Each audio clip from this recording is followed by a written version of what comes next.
Good morning, everyone.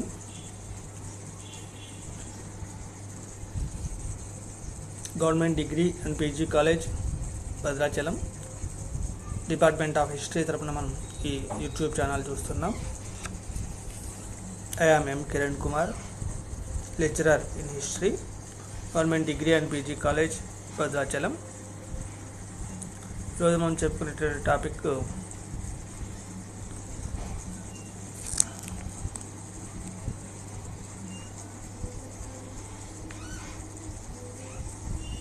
history and culture of modern Telangana 1724 to 2014 AD అంటే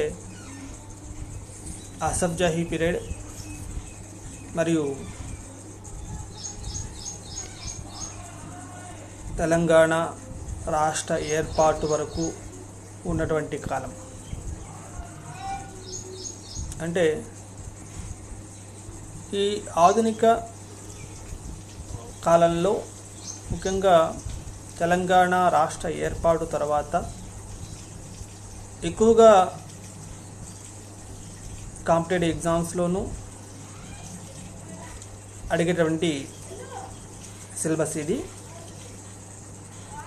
ఈ syllabus మనకు BA final ఇయర్లో 4th paper, దాంట్లో 6th సెమిస్టర్లో పార్ట్గా ఉంటుంది. ఈ సిలబస్లో నుంచి మనం ఈరోజు చెప్పుకునే టాపిక్ హైదరాబాద్ సంస్థానం ఇండియన్ యూనియన్లో ఎలా విలీనమైంది. హైదరాబాద్ సంస్థానం ఇండియన్ యూనియన్లో ఎలా విలీనమైంది. ముందుగా మనకి హైదరాబాద్ సంస్థానం మనకు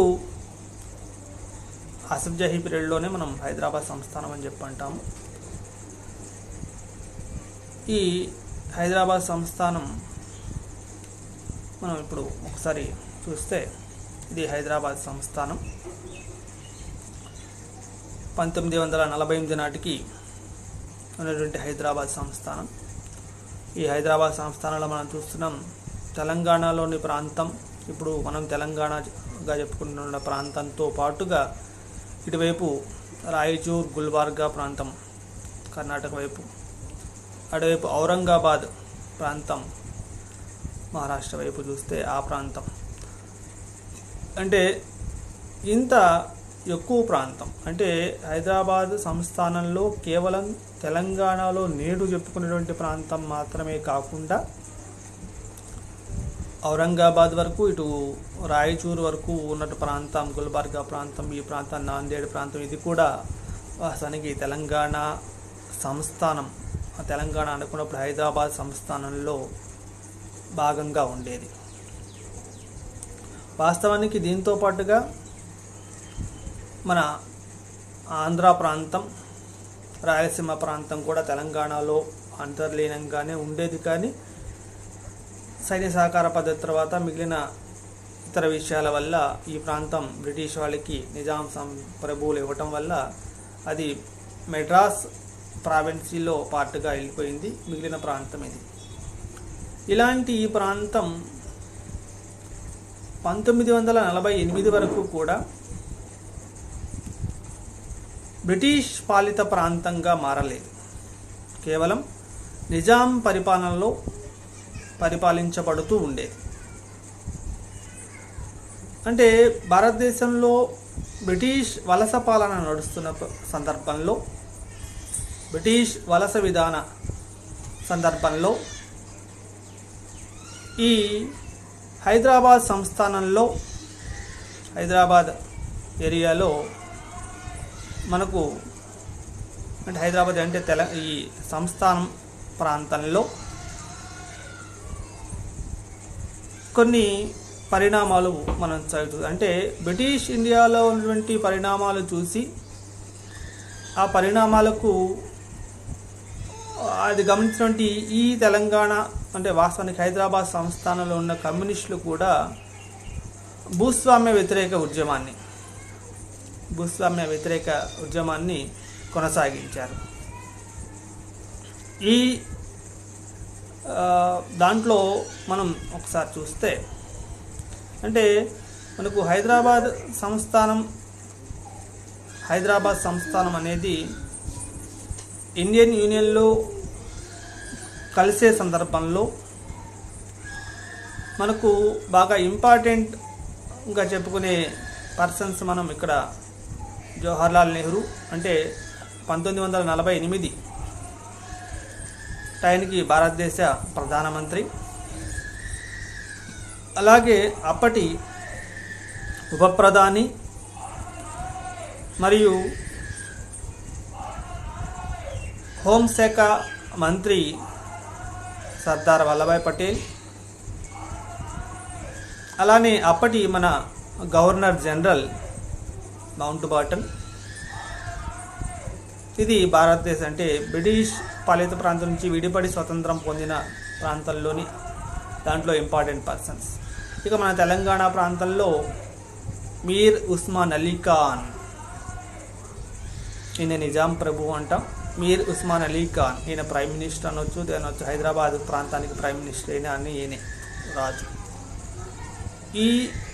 ఇలాంటి వ్యక్తులు ముఖ్య వ్యక్తులుగా ఉన్న సందర్భంలో హైదరాబాద్ సంస్థానంలో ఉన్నటువంటి కమ్యూనిస్టులు బ్రిటిష్ పాలిత ప్రాంతాల్లో జరుగుతున్నటువంటి పరిణామాలను చూసి ఇక్కడ కూడా భూస్వామ్య వ్యతిరేక ఉద్యమాన్ని ప్రారంభించాలని ప్రయత్నం చేశారు.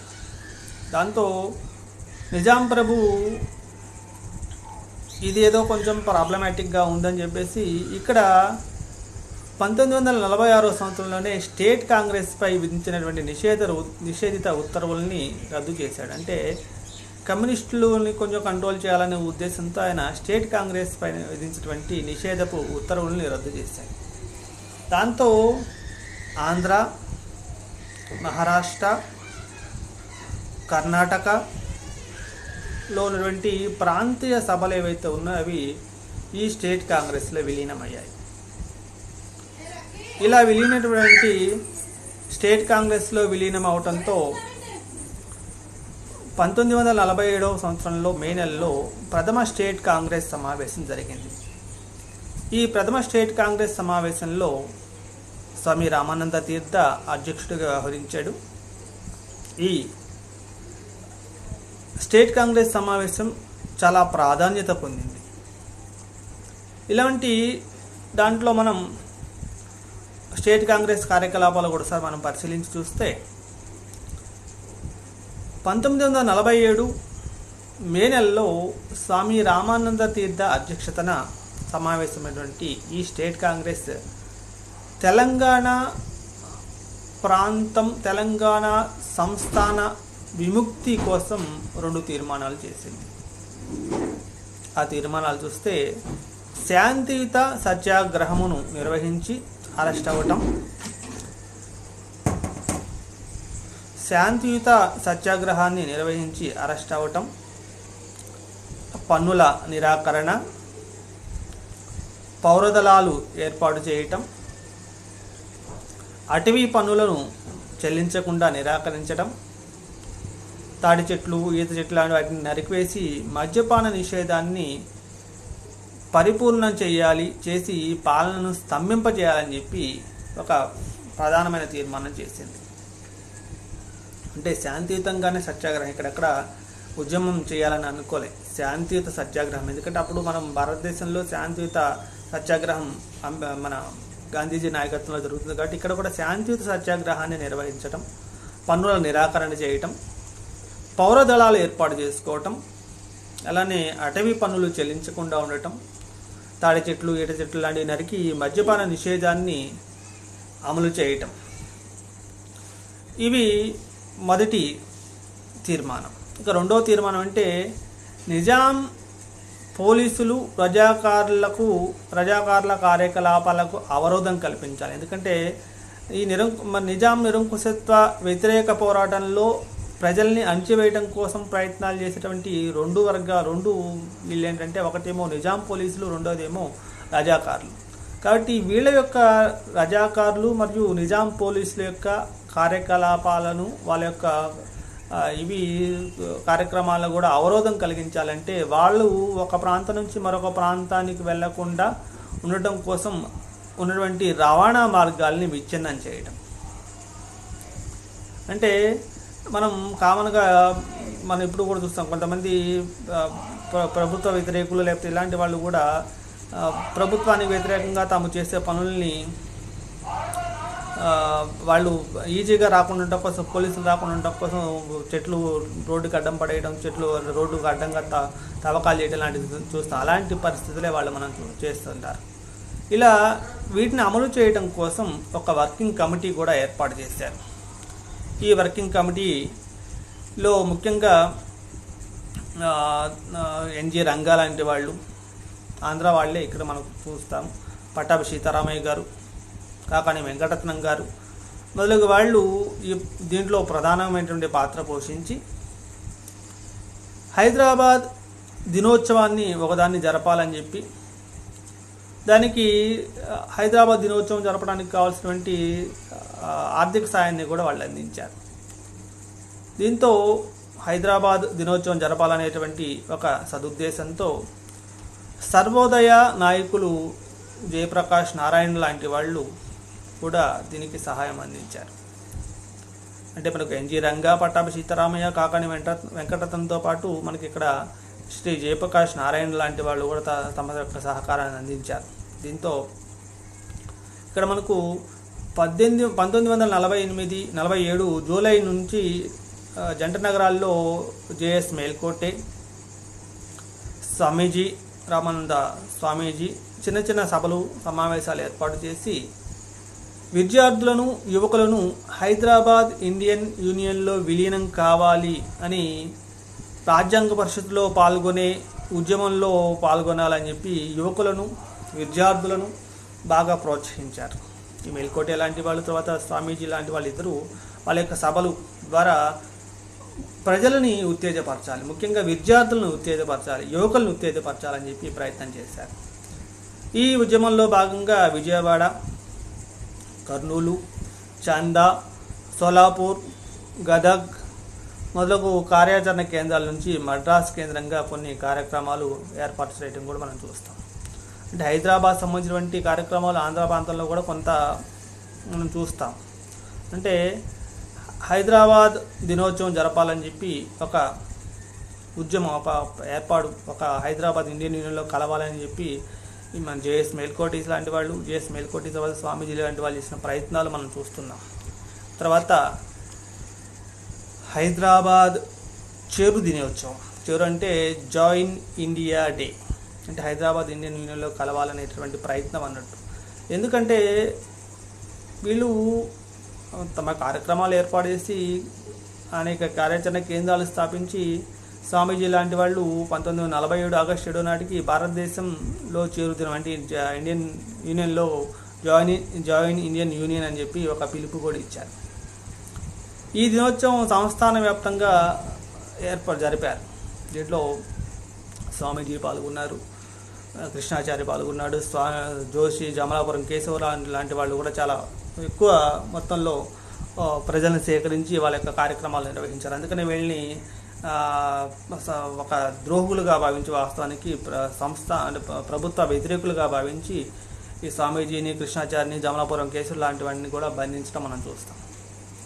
అలానే మరాఠా ప్రాంతం నుంచి మాణిక్ చంద్ పహాడేని నిర్బంధంలో తీసుకొని ఆయన్ని విపరీతంగా కొట్టడం కూడా మనం చూస్తాం ఈ సందర్భంలోనే. ఆ తర్వాత మనకు హైదరాబాద్ గౌలిగూడ ప్రాంతంలో విద్యార్థులను నిర్బంధించి జైల్లో బంధించడంతో ఆ కోపం ఇంకా ఎక్కువైంది అనాలి. ఎందుకంటే విద్యార్థులను అనవసరంగానే బంధించి జైల్లో పెట్టడం అంటే యువతరం రెచ్చిపోయింది. అనవసరంగా విద్యార్థులను ఎందుకు జైల్లో పెట్టారు, ముఖ్యంగా స్త్రీలు కూడా రెచ్చిపోయి తెలంగాణ ఉద్యమంలో పాల్గొనాలని చెప్పి వాళ్ళు ఒక రకమైన చైతన్యం వచ్చింది. అంటే అనవసరంగా విద్యార్థులను జైల్లో పెట్టడం ఏంటి, ఈ విషయంలో విద్యార్థి లోకం తర్వాత స్త్రీలు కూడా ఇందులో పాల్గొన్నారు. మనం చూస్తే తర్వాత జాతీయ పతావిష్కరణ దినం. ఈ జాతీయ పతావిష్కరణ దినం ఏంటంటే మనకు 1947 ఆగస్టు 15 భారతదేశానికి స్వతంత్రం వస్తుందని దాదాపు అందరికీ అప్పటికి తెలుస్తూ ఉంది. ఇలాంటి సందర్భంలో హైదరాబాద్ కూడా ఇండియన్ యూనియన్లో చేరాలి, ప్రజల్లో ఆ కోరిక పెరిగింది, ఆకాంక్ష పెరిగింది, మేము కూడా ఇండియన్ యూనియన్లో చేరాలి, ఆ ఉత్సాహం వీళ్ళలో కూడా కనపడుతుంది ప్రజల్లో, తెలంగాణ ప్రజల్లో.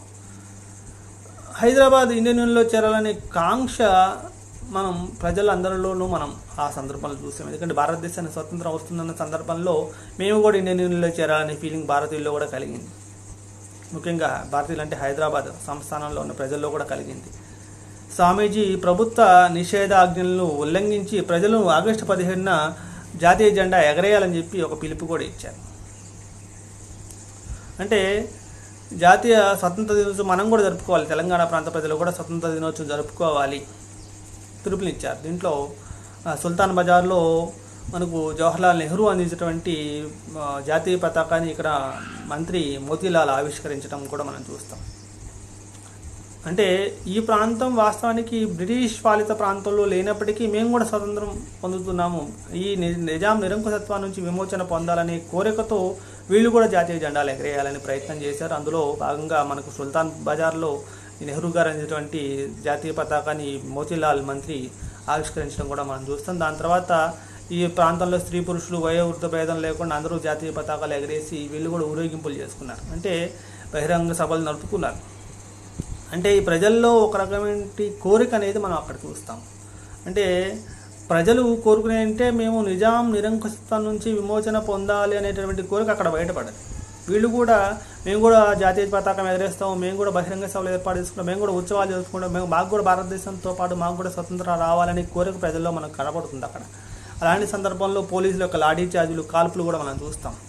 ఈ స్వామీజీ లాంటి వాళ్ళని, మేల్కోటి లాంటి వాళ్ళని, జోషి లాంటి వాళ్ళని కూడా మరలా నిర్బంధం చేస్తారు.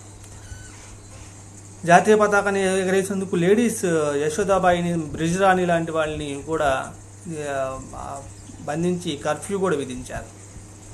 తర్వాత విమలాబాయి మేల్కోటి, తర్వాత జ్ఞానకుమారి హెగ్డా లాంటి వాళ్ళని, తర్వాత ఉషాని సాంగ్ని, నికార్ను, తర్వాత అహల్యాబాయి లాంటి వాళ్ళని కూడా ఈ కర్ఫ్యూను ధిక్కరించి వాళ్ళు కూడా జాతీయ పతాకాన్ని ఎగరవేసి లాఠీ దెబ్బలు తిన్న దాంట్లో ఈ జ్ఞానకుమారి లాంటి వాళ్ళు, మేల్కోటి, విమలాబాయి మేల్కోటి లాంటి వాళ్ళు, అహల్యాబాయి లాంటి వాళ్ళు కూడా ఉన్నారు. అంటే స్త్రీలు కూడా ఈ నిజాం నిరంకుశత్వం నుంచి విమోచన పొందడం కోసం భారతదేశంలో ఇండియన్ యూనియన్లో హైదరాబాద్ సంస్థానం విలీనం కావాలని చెప్పి ప్రయత్నించిన దాంట్లో స్త్రీలు కూడా మనం చూస్తాం.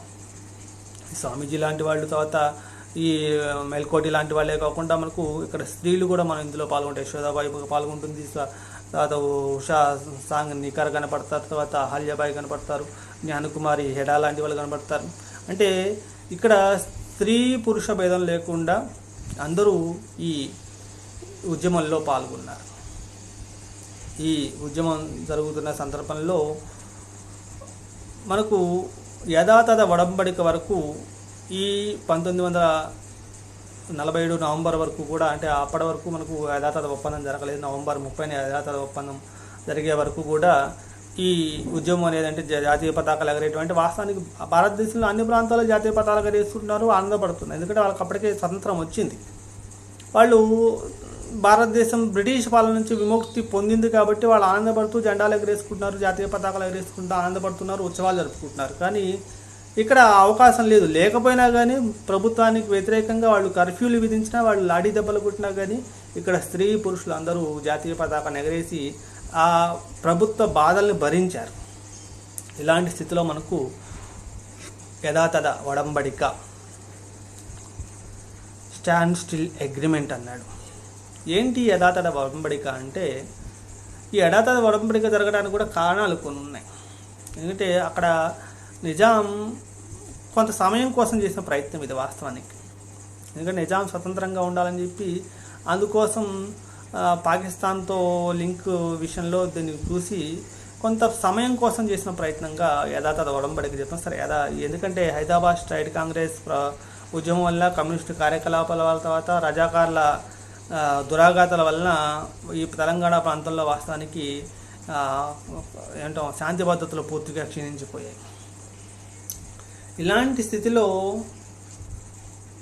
భారతదేశం మొత్తమేమో స్వతంత్ర స్వేచ్ఛావాయులు పీలుస్తుంది. ఇక్కడేమో ఈ కమ్యూనిస్టులు ఒకవైపు ఉద్యమం చేస్తున్నారు, ఒకవైపు రజాకారుల యొక్క దురాఘాతాలు మనం చూస్తున్నాం, అంటే పల్లెలు అట్టుడికిపోయినాయి అని చెప్పండి ఆ టైం సమయంలో.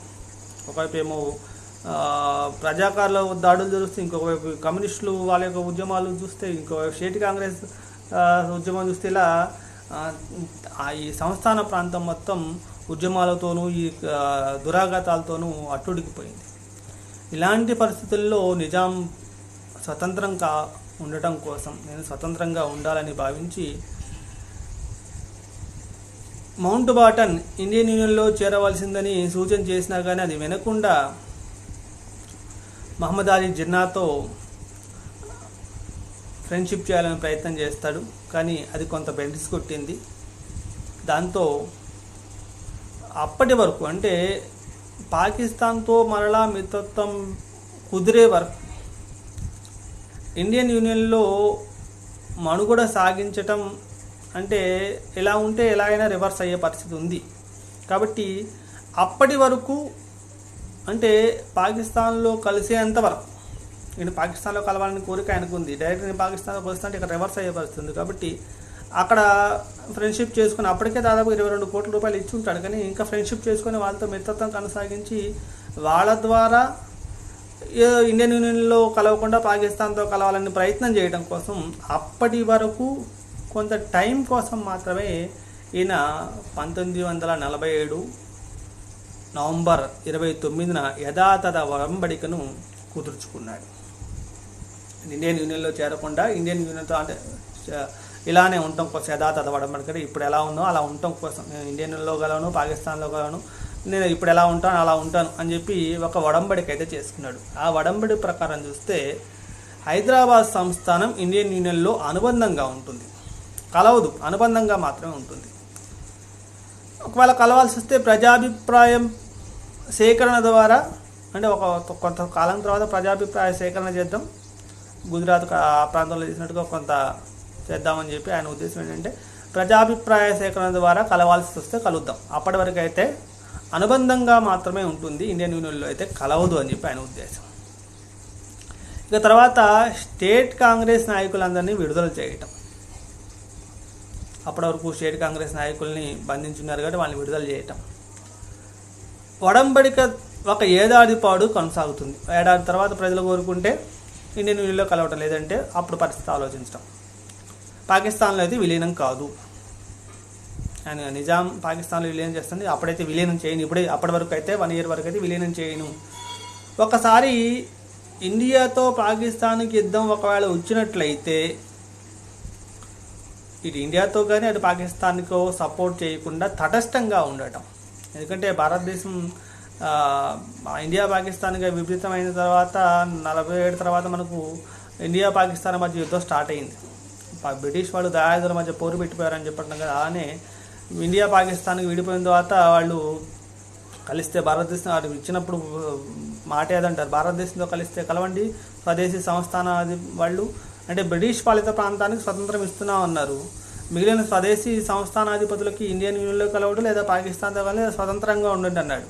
అంటే వాళ్ళు కావాలని ఒక పుల్లబెట్టిపోయారు. ఇలాంటి టైంలో వీళ్ళకి కూడా స్వతంత్రం ఇచ్చారు వాళ్ళు. వాస్తవానికి నిజాం బ్రిటిష్ పాలిత ప్రాంతంలోకి పోలేదు, ఫ్రెండ్షిప్ చేశాడు కానీ నిజాం ప్రాంతం సంస్థాన ప్రాంతం బ్రిటిష్ పాలిత ప్రాంతంలోకి పోలేదు. కాబట్టి వీడికి పూర్తి స్వేచ్ఛ ఇచ్చినట్టే. కాబట్టి ఏంటంటే ఇండియన్ యూనియన్లో కలవను, పాకిస్తాన్తో కలవను, అప్పుడు తటస్థంగా ఉంటాను. ఇలా ఉన్నటువంటి హైదరాబాదు ఇండియన్ యూనియన్లో కలవకపోయినప్పటికీ ఆ సంబంధించినటువంటి హైదరాబాద్ యొక్క రక్షణ బాధ్యత, రవాణా సంబంధించి విదేశీ వ్యవహారాలు భారత ప్రభుత్వం ఆధీనంలోనే ఉంటాయి. ఇండియాలో కలిసింది కాబట్టి భారత ప్రభుత్వం ఆధీనంలో ఉంటాయని చెప్పి ఒక ఒప్పందం చేశారు.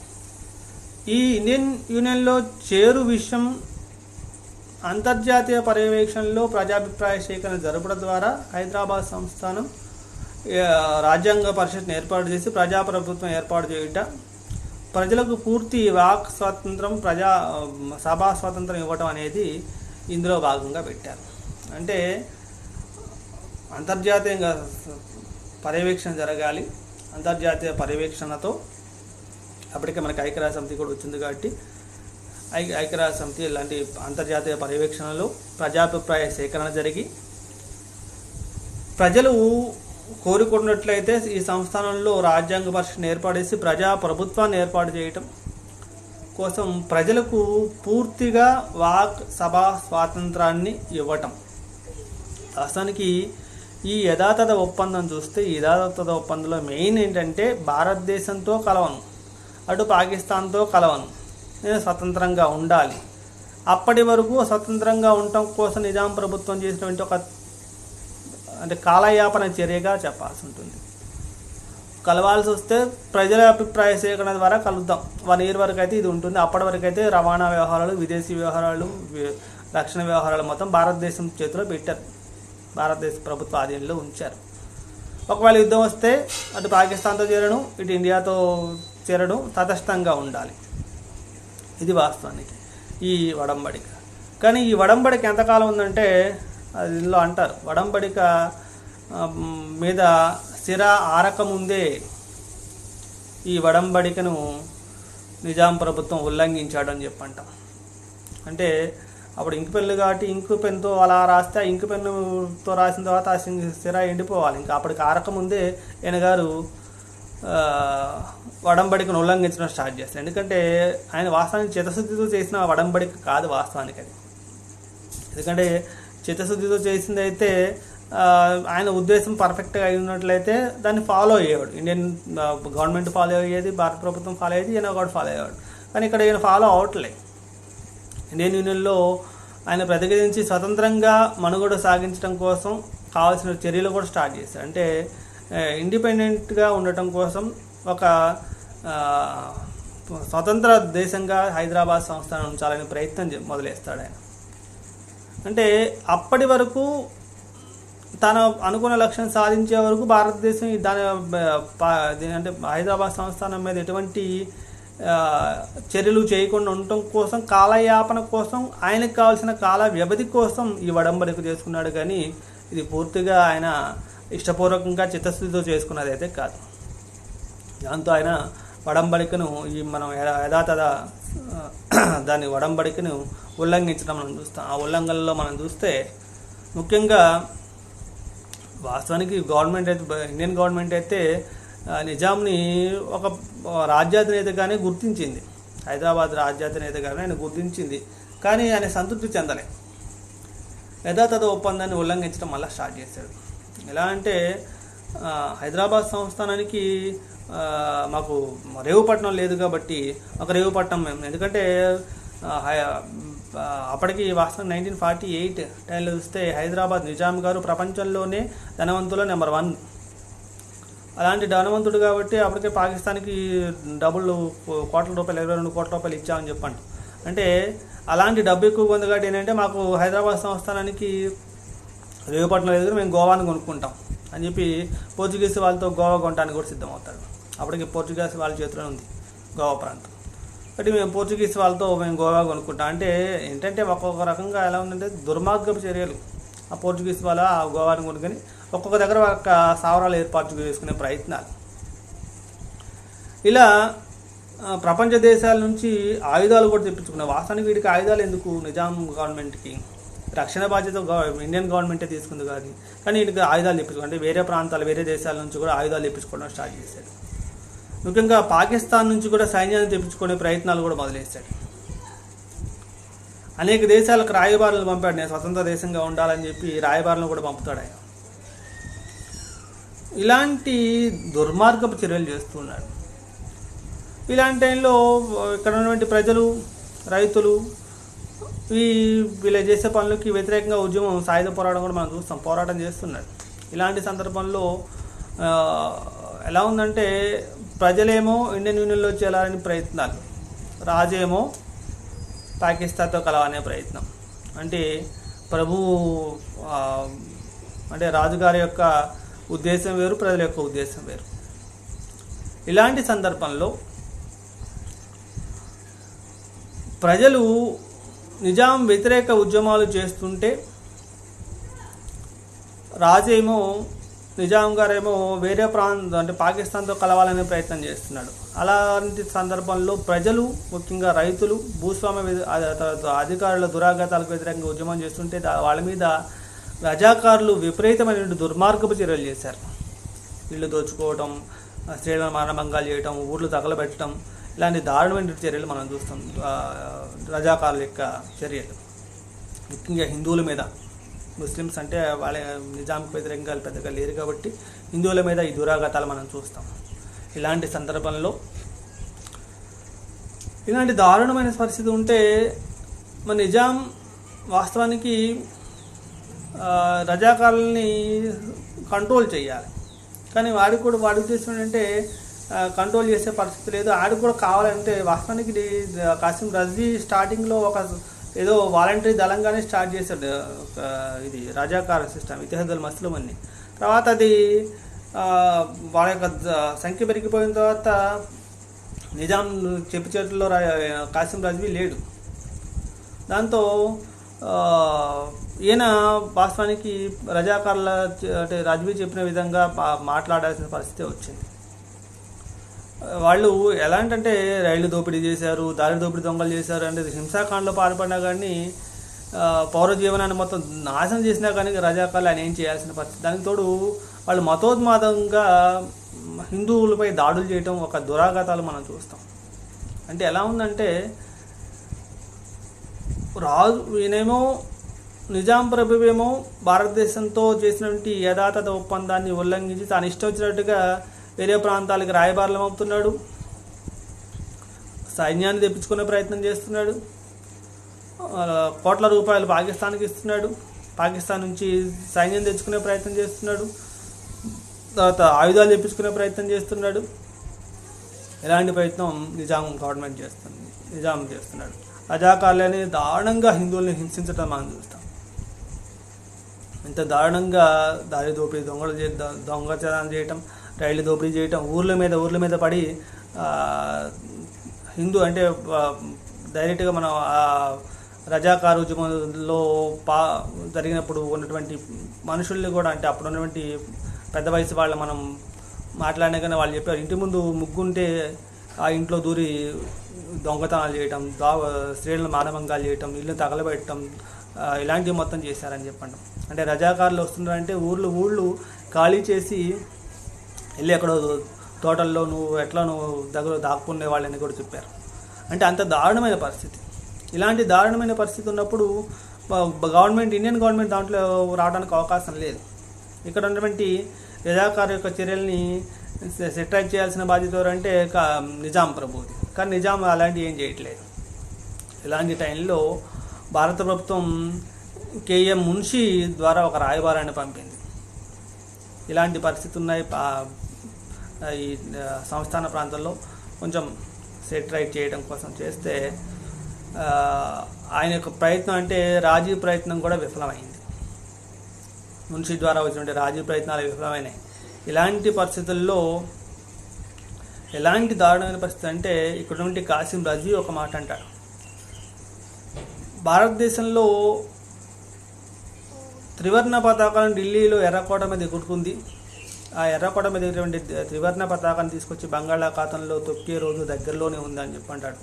అంటే ఆయన ఉద్దేశం అంత దారుణమైన ఉద్దేశం అంటే ఢిల్లీలో ఉన్నటువంటి ఎర్రకోట మీద ఎగిరే త్రివర్ణ పతాకాన్ని బంగాళాఖాతంలో తొక్కే రోజులు దగ్గరలో ఉన్నాయంటే అర్థం ఏంటంటే భారతదేశంలో ఉన్న ప్రజాస్వామిక ప్రభుత్వాన్ని కూడా నాశనం చేయాలనే ప్రయత్నం. దానికి తోడు అప్పటి పరిస్థితుల్లో చూస్తే హైదరాబాద్ సంస్థానం ఒక ముస్లిం సంస్థానం. ఇప్పుడు మనకి అప్పటికి బంగ్లాదేశ్ ఏర్పడేది తూర్పు భాగం పాకిస్తాన్, ఇప్పుడున్న పశ్చిమ పాకిస్తాన్, ఇప్పుడున్న పాకిస్తాన్.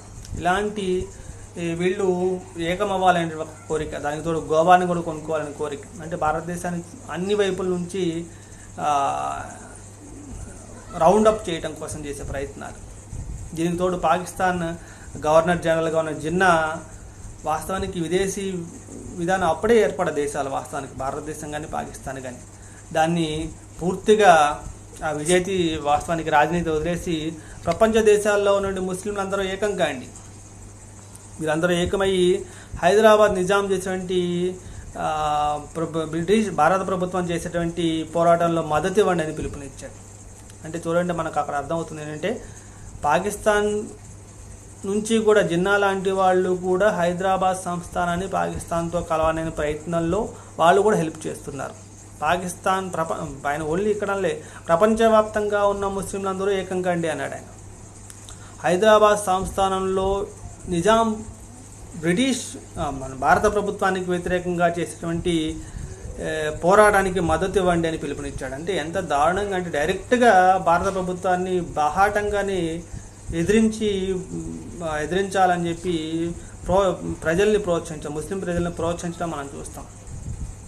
అప్పటికే మనకి ఇందాక చెప్పినట్టు 22 కోట్ల రూపాయలు పాకిస్తాన్కి నిజాం ప్రభు అప్పటికే అప్పిచ్చున్నాడు, రుణ రూపంలో ఇచ్చాడంటే అంత డబ్బు 22 కోట్ల రూపాయలు అంటే సామాన్యమైన విషయం కాదు అప్పట్లో 1947 టైంలోనే. అంటే అంత దారుణమైనటువంటి పరిస్థితి ఏంటంటే ఇలాంటి స్థితిలో కాసిం రజ్వీ మాట్లాడంటే పాకిస్తాన్తో కలవాలి అనేటువంటి కోరికతో హైదరాబాద్ సంస్థానం ఆసఫ్ జై జెండా ఢిల్లీలోని ఎర్రకోట మీద ఎగురుతుంది అని చెప్పి అంటే అర్థం ఏంటంటే పైన ఎర్రకోట మీద ఎగిరేటువంటి జెండాను తీసుకొచ్చి బంగాళాఖాతంలో తొక్కుతామంటే ఎంత దారుణమైనటువంటి వాళ్ళ ఉద్దేశం అంత దారుణంగా ఉంది. ఇలాంటి పరిస్థితుల్లో నిజాం చర్యలు భారత సమైక్యతను భంగం కలిగించే విధంగా ఉన్నాయి కాబట్టి ప్రభుత్వం దీన్ని ఎట్లయినా సెటిలైట్ చేయాలి. ఆ సెటిలైట్ చేయడం కోసం ఏదో ఒక ప్రయత్నం చేయాలి. ఒక రకంగా అంటే పోలీస్ అంటే సైనిక చర్య అయినా చేయక తప్పదు అనేటువంటి భావన వచ్చి అలాంటి తరుణంలో ఆ బాధ్యత మనం సర్దార్ వల్లభాయ్ పటేల్కి ఇస్తారు.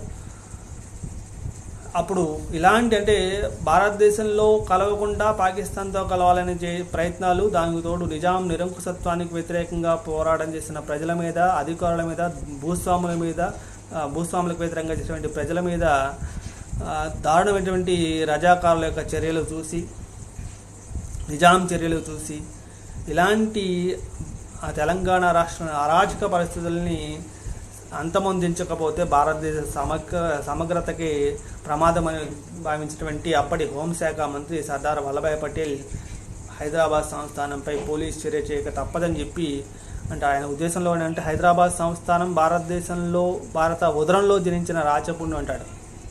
Hyderabad is a cancer in the body of India అంటాడు. అంటే భారతదేశంలో ఇది ఒక రాచపుండులాగా తయారైంది. అప్పుడే వాస్తవానికి భారతదేశం స్వతంత్రం వచ్చే దేశం. ఇంకా మనకు పూర్తి రాజ్యాంగం కూడా తయారు కాలే. మనకి ఇంకా అప్పటికి వాస్తవానికి 1948 అంటే అప్పటికి ఇంకా ఒక రాజ్యాంగం తయారవలేదు. ఒక శాశ్వతమైనటువంటి ఎన్నికల ద్వారా ఏర్పడినటువంటి ప్రభుత్వం కూడా మనకి ఇంకా అప్పటికి ఏర్పాటు కాలే. అలాంటి అప్పుడే స్వతంత్రం పొంది సెటిలైట్ అవుతుందా దానితో పైనుంచి కాందిశీకులు పాకిస్తాన్ నుంచి వచ్చిన కాందిశీకులు, ఇటువైపు కాశ్మీర్ సమస్య ఉంది, మనకు ఇటువైపు జూనాగఢ్లో సమస్య ఉంది, ఇలాంటి సమస్యలు అన్నీ ఉన్నాయి. ఇలాంటి సమస్యలు ఎదుర్కొంటున్నటువంటి తరుణంలో ఈ చేసేటువంటి నిజాం చేసే పనులు ఎంతో ఇబ్బంది కలిగించాయి. ఇలాంటి తరుణంలో తప్పక ఇంకా భారతదేశ సమగ్రతకు, జాతీయ సమగ్రతకు భంగం కలిగే పరిస్థితి ఉంది కాబట్టి తప్పక పోలీస్ చర్యకు ఆమోదించారు. ఆ పోలీస్ చర్య భారత ప్రభుత్వం 1947 సెప్టెంబర్ 9 హైదరాబాద్ మీద 48 సెప్టెంబర్ 9వ తారీఖున వాస్తవానికి పోలీస్ చర్య తీసుకోవడానికి నిర్ణయం చేశారు. ఈ నిర్ణయం నిజాంను నిర్ణయంతో హెచ్చరించడం కూడా చూస్తాం మనం. పోలీస్ చర్య సంబంధించినటువంటి కవాతులు కూడా మనం హైదరాబాద్ సంస్థానంలో పోలీస్ చర్య కవాతులు కూడా చూస్తాం. జనరల్ మేజర్ చౌదరి నాయకత్వంలో భారత యూనియన్ సైన్యాలు 1948 సెప్టెంబర్ 13వ తారీఖున నిజాం రాజ్యంలో ప్రవేశించాయి. అన్ని వైపుల నుంచి వాస్తవానికి సైనిక చర్య స్టార్ట్ అయింది.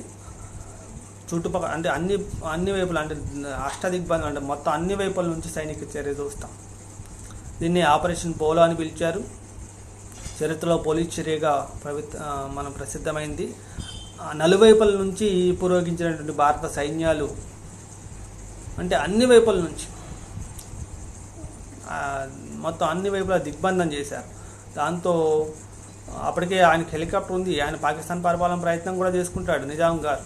తప్పక సైన్యాలు ఎదుర్కొనే పరిస్థితి లేక ప్రతిఘటించలేక నిజాం సైన్యాలు లొంగిపోయాయి. తొలక సెప్టెంబర్ 17వ తారీఖున నిజాం సర్వస్వం కోల్పోయి యుద్ధ విరమణ చేసి ఇండియన్ యూనియన్లో చేరడానికి అంగీకరించాడు.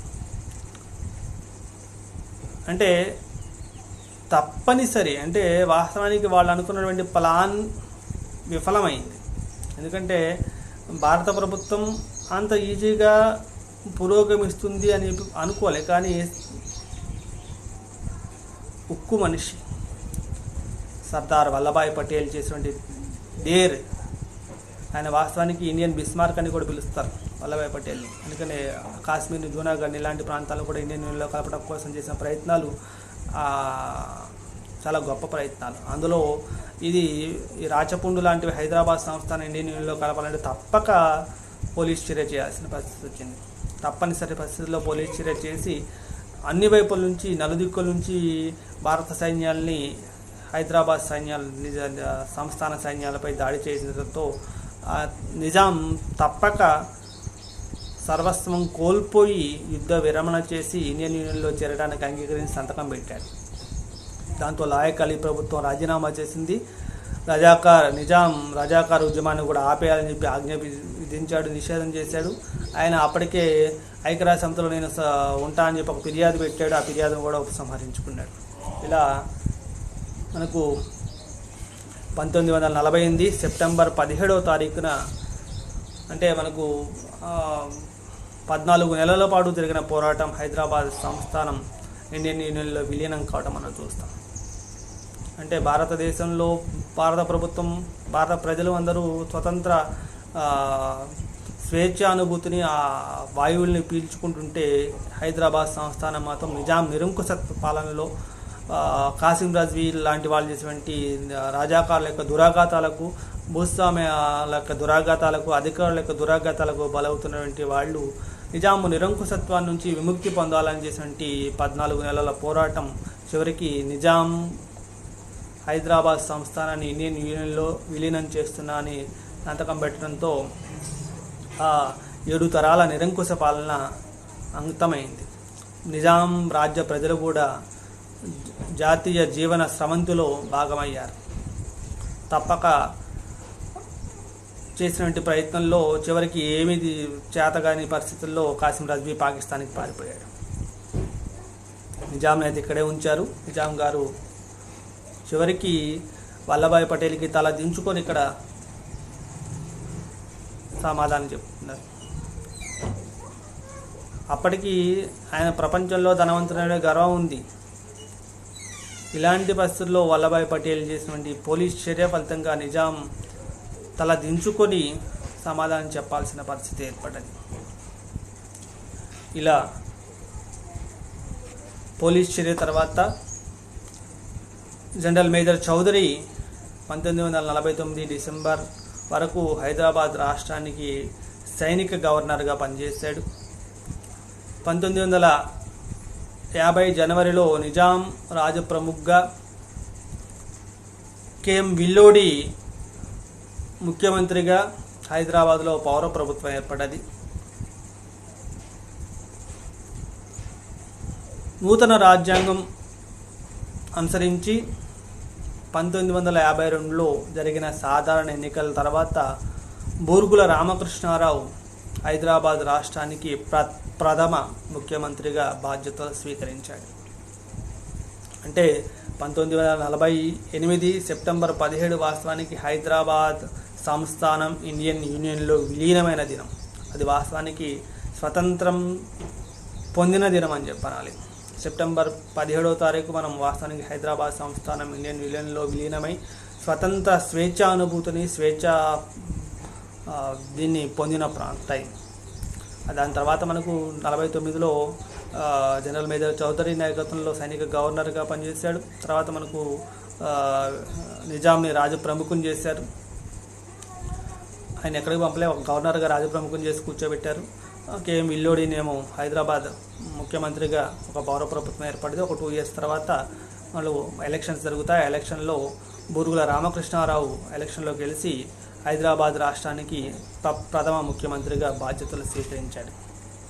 మనం ఇక్కడ చూస్తున్నాము జేఎన్ చౌదరి, నెహ్రూ గారు, నిజాం. ఈ సందర్భంలో ప్రధానమైనటువంటి వ్యక్తులు వీళ్ళు. ఇలా నిజాం చివరికి లొంగుబాటును తనకు ఇండియన్ యూనియన్లో లొంగాల్సిన పరిస్థితి ఏర్పడేది. ఇలా మనం హైదరాబాద్ సంస్థానం భారతదేశానికి స్వతంత్రం వచ్చినప్పటికీ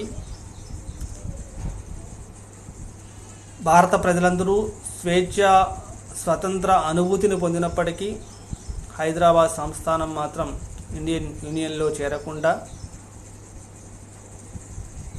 ఇక్కడ చేసేటువంటి కమ్యూనిస్టులు చేసే ప్రయత్నాలు, హైదరాబాద్ స్టేట్ కాంగ్రెస్ చేసే ప్రయత్నాలని అనగదొక్కుతూ వాళ్ళు చేసేటువంటి ప్రయత్నాలన్నింటినీ తొక్కిపెడుతూ తన ప్రయత్నాలు తాను కొనసాగిస్తూ చివరికి భారతదేశానికి స్వతంత్రం వచ్చిన తర్వాత యథాతథ ఒప్పందానికి అంగీకరించి ఆ యథాతథ ఒప్పందాన్ని కూడా పూర్తిగా ఉల్లంఘించి పాకిస్తాన్తో కలవాలని చేసే ప్రయత్నాలు, దానికి తోడు నిజాం ఆధీనంలో ఉన్నటువంటి వాస్తవానికి రజాకార్లు హిందువులపై చేసినటువంటి దురాగతాలు, దుశ్చర్యలు చూసినటువంటి అప్పటి భారతదేశ ప్రధానమంత్రి నెహ్రూ అప్పటి ఉప ప్రధాని హోంశాఖ మంత్రి అయినటువంటి సర్దార్ వల్లభాయ్ పటేల్కు ఈ బాధ్యత అప్పగించగా ఆయన భారతదేశంలో ఇది ఒక రాచపుండుగా భావించి ప్రజల యొక్క కోరిక తెలుసుకున్నటువంటి ఆయన జనరల్ మేజర్ చౌదరి నాయకత్వంలో ఈ హైదరాబాద్ సంస్థానంపై పోలీస్ చర్యకు చేసి చివరికి హైదరాబాద్ సంస్థానాన్ని ఇండియన్ యూనియన్లో కలపడానికి ప్రధానమైన కారకుడయ్యాడు. ఇలా హైదరాబాద్ సంస్థానం ఇండియన్ యూనియన్లో కలవటానికి ఎన్నో ప్రయత్నాలు, ఎందరో కష్ట నష్టాలు, ఎందరో త్యాగాలు మనం చూడాల్సి ఉంటుంది. ఇలా హైదరాబాద్ సంస్థానం 1948 సెప్టెంబర్ 17వ తారీఖున ఇండియన్ యూనియన్లో విలీనమై భారతదేశంలో కలిసి ఒక స్వతంత్ర రాష్ట్రంగా హైదరాబాద్ రాష్ట్రం అవతరించింది. ఇలా మనం హైదరాబాద్ సంస్థానం ఇండియన్ యూనియన్లో కలిసినటువంటి విధానాన్ని మనం ఈరోజు చర్చించాము. ఈ క్లాస్ మీకు అందరికీ పరిపూర్ణంగా అర్థమై ఉంటుందని భావిస్తూ, మీకు ఈ క్లాస్ అర్థమై ఉన్నట్లయితే ఈ క్లాస్ సంబంధించిన లింక్ని మీ ఫ్రెండ్స్కి కూడా ఫార్వర్డ్ చేయండి. అందరికీ thank you one and all.